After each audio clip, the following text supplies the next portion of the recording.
Hello সবাইকে।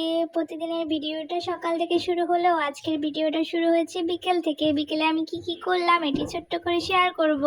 আসলে নামাজ পড়ার পর থেকে আমার শরীরটা খুবই খারাপ লাগছিল, মনে হচ্ছিল একটু গ্যাস হয়েছে। এই কারণে আমি চলে গেলাম পুদিনা পাতা তুলতে।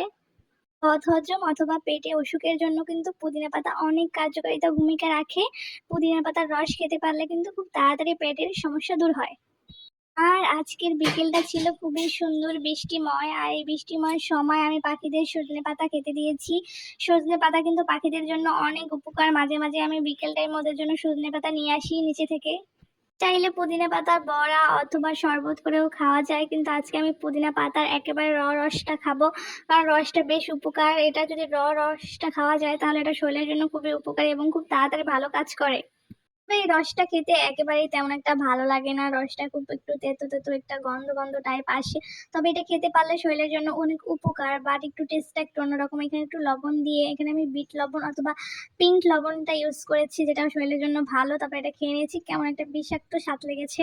এরপর এটা খাবার পর আমি একটু হাঁটতে বারান্দার দিকে চলে গেলাম। আজকে বিকালটা খুব বৃষ্টিময় ছিল, সারাদিন অনেক বৃষ্টি হয়েছে। চারিদিকের আবহাওয়াটা অনেক সুন্দর ছিল আর বিকালটা আমার কাছে অনেক ভালো কেটেছে।